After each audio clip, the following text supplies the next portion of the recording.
అందరికీ నమస్కారం అండి. Welcome to our channel. Jaganmohan Reddy గారు వసతి దీవెన అనే పథకం పేరు పెట్టి ఆంధ్ర రాష్ట్ర ప్రజలను ఎంతలా మోసం చేశారంటే అది ఒక వర్ణనాతీతం అని చెప్పాలి. ఎందుకంటే జగన్మోహన్ రెడ్డి గారు వసతి దీవెన అనే పథకంతో ఆయన కొత్త పథకం ఏమీ ఇవ్వాల.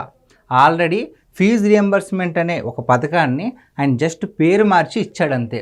దానికి నేను కొత్తగా తీసుకొచ్చాను అని చెప్పేసి ఒకవైపు జగన్మోహన్ రెడ్డి గారు, మరోవైపు వైసీపీ నాయకులంతా కూడా జగన్మోహన్ రెడ్డి గారి హయాంలో చాలామంది విద్యార్థులకు ఈ వసతి దీవెన ద్వారా ఆర్థిక సాయం అందింది, చాలా వరకు ఉన్నత చదువులు చదివారు అంటున్నారు. నిజంగానే ఆర్థిక సాయం అందిందా లేదా అనేది ఈ వీడియోలో మనం తెలుసుకునే ప్రయత్నం చేద్దాం. ఒకటి, జగన్మోహన్ రెడ్డి గారు వసతి దీవెన అనే పథకాన్ని కొత్తగా ఏమీ పెట్టలేదు, జస్ట్ ఒక పేరు మార్చారంటే. ఆల్రెడీ ఫీజు రియంబర్స్ ఉన్న పథకాన్ని జస్ట్ పేరు మార్చి ప్రజలకు డబ్బు ఇచ్చారు. ఇంకొకటి ఏమంటున్నారు, వైసీపీ నాయకులంతా కూడా చాలామంది ఉన్నత చదువులు చదివారు అంటున్నారు కదా. నిజంగా జగన్మోహన్ రెడ్డి గారు ఇవ్వాల్సిన బకాయిలు మొత్తం ఇచ్చేశారు ఆయన హయాంలో అంటే? ఇవ్వలేదు. ఎన్ని వేల కోట్లు బకాయిలు ఉంచేశారు. ఓన్లీ నేను చెప్పేది ఈ వసతి దీవెన ఫీజు రియంబర్స్మెంట్ గురించి మాత్రమే, వేరే బకాయిల గురించి కాదు. రైతుల గురించి కానీ వేరే వాటి గురించి నేను మాట్లాడట్లా. కేవలం విద్యార్థులకు సంబంధించిన ఈ ఫీజు రియంబర్స్మెంట్ బకాయిలు ఎన్ని వేల కోట్లు బకాయిలు పెట్టారనేది మాత్రమే మనం ఈ వీడియోలో ప్రయత్నం చేద్దాం. ఒకటి, ఫీజు రియంబర్స్మెంట్స్ మొత్తం కూడా 2832 కోట్లు బకాయిలు పెట్టారండి. వసతి దీవెన అనే పేరుతో మొత్తం 989 కోట్లు. పీజీ ఫీజు రియంబర్స్మెంట్ అవన్నీ 450 కోట్లు. మొత్తం ఈ మూడు కలిపి జగన్మోహన్ రెడ్డి గారు పరిపాలించిన ఈ 5 సంవత్సరాల్లో 4271 కోట్లు బకాయిలు పెట్టారు. ఇవ్వాల్సిన బకాయిలు పెట్టేసి వదిలేశారు.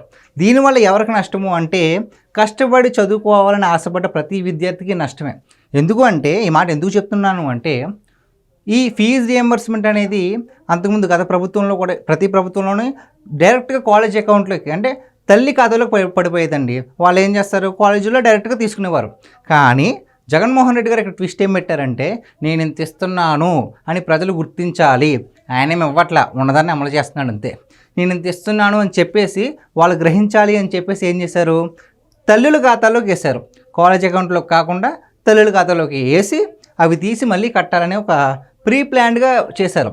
ఎందుకు ఇది ప్రీ ప్లాన్ అంటున్నానంటే, ఇప్పుడు ఎవరైనా మన కోసం ₹1 ఇస్తేనే మా కోసం ఎంత సాయం చేశారనుకుంటారు. అలాంటిది సంవత్సరానికి 4 విడతల కింద 12,500 చొప్పున అంటే ఎప్పుడు వేస్తాడో క్లారిటీ లేదు, కానీ సంవత్సరానికి 4 విడతలు అని చెప్పారు. ప్రతిసారి సంవత్సరం 4 సార్లు ఇలా డబ్బులు పడుతున్నాయి కదా.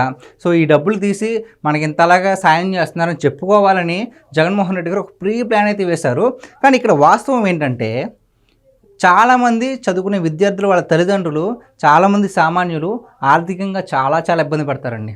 అదే కనుక డైరెక్ట్గా కాలేజ్ అకౌంట్లోకి వేసారనుకోండి, వాళ్ళకి అప్పుడప్పుడే వాళ్ళు తీసుకుంటూ ఉంటారు కాలేజ్ సంస్థ వాళ్ళు. కానీ ఇక్కడ ఏమైందంటే, ఆర్థిక కష్టాలు ప్రతి ఇంట్లోనూ ఉంటాయి.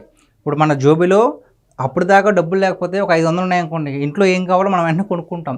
అలాగే ఎవరికైనా ఒక 20-30 రూపాయలు బాకీ ఉంటే అవి తీర్చుకుంటాం జస్ట్ ఈ 500లోనే. అలాంటిది 12,500 పడుతున్నాయి కదా.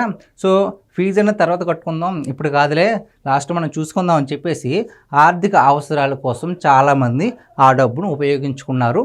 ఇది సత్యం, ఇది 100% కరెక్ట్. సో ఆ 12,500 లాస్ట్లో కడదాంలే, ఈసారి వీళ్ళకి ఇవ్వాలి, వాళ్ళు ఎక్కువ అడుగుతున్నారు అప్పు, ఈసారి ఎలాగైనా సరే వడ్డీ కట్టకపోతే మమ్మల్ని నిలబెట్టేస్తారు, కనీసం ఈ డబ్బులతో ఇప్పుడు కట్టేస్తే లాస్ట్లో కట్టుకుందామని చెప్పేసి లాస్ట్ వరకు కూడా ఈ ఫీజు రియంబర్స్మెంట్ ద్వారా వచ్చే డబ్బుల్ని ఫీజు ద్వారా ఎక్కువ మొత్తంలో ఒక బాకీ కింద ఉంచేసుకున్నారండి. దీనివల్ల చాలామంది చాలాగా సఫర్ అయ్యారు. ఎందుకు ఈ మాట చెప్తున్నాను అంటే, ఒక ఎగ్జాంపుల్ ద్వారా చెప్తానండి. డిసెంబర్ 17, 2023న నెల్లూరు జిల్లా కావలిలో ఫీజు రియంబర్స్మెంట్ డబ్బులు అందలేదని దాదాపు 30 మంది ఫైనల్ ఇయర్ నర్సింగ్ విద్యార్థులను నర్సింగ్ కళాశాలకు బయటకు పంపేశారండి.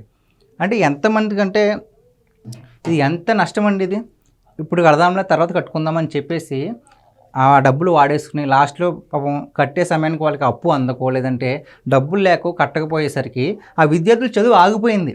అంటే ప్రజల్ని ఎమోషనల్గా బ్లాక్మెయిల్ చేశారు వీళ్ళు, ఎమోషనల్గా మోసం చేశారు వీళ్ళు. డైరెక్ట్గా కాలేజ్ అకౌంట్ వేయకుండా తల్లిదండ్రుల అకౌంట్లకు వేసి, సో వాళ్ళకి ఒక డబ్బు ఆశ కల్పించి లాస్ట్లో బకాయిలు పెట్టే విధంగా చేశారు. అంతేకాకుండా అది సరైన టైంకి పడిందా, అందరికీ పడిందా అంటే లేదు. ఎన్ని కోట్లు బకాయిలు పెట్టారు, 4271 కోట్లు ఓన్లీ ఫీజు రియంబర్స్మెంట్లో బకాయిలు పెట్టారు. ఎంత మోసం అండి విద్యార్థులకి. ఇది ఒకటే కాదు, ఏడాదికి 4 విడతలని చెప్పి 2023-24 సంవత్సరంలో చదివే విద్యార్థులకు జస్ట్ 2 విడతలు మాత్రమే వేశారు. అంటే ప్రతి విద్యార్థికి 2 సార్లు పడల. ఇంకొకటి ఏంటంటే 2014-19 అంటే టీడీపీ హయాంలో ఏటా 16 లక్షల మందికి ఈ ఫీజు రియంబర్స్మెంట్ అనేది ఉంటే దీని పేరు మార్చారు కదా జగన్మోహన్ రెడ్డి గారు, వసతి దీవెన అని. వాళ్ళు ఏటా ఎంతమందికి వేశారు తెలుసా? 9.8 లక్షలు, అంటే అప్రాక్సిమేట్లీ 10 లక్షల మందికి వేస్తారు.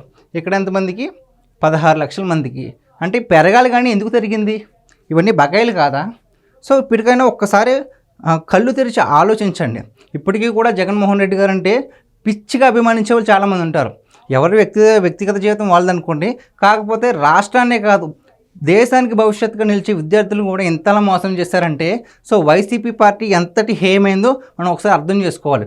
సో ఇది గైస్, జగన్మోహన్ రెడ్డి గారు తన ప్రభుత్వ హయాంలో 5 సంవత్సరాలు పరిపాలించి విద్యార్థులను ఎంతలా మోసం చేశారో దానికి ఒక చిన్న ఎగ్జాంపుల్ మాత్రమే. ఆయన కేవలం విద్యార్థులను మాత్రమే కాదు, చాలామంది చాలా రంగాల్లో మోసం చేశారు.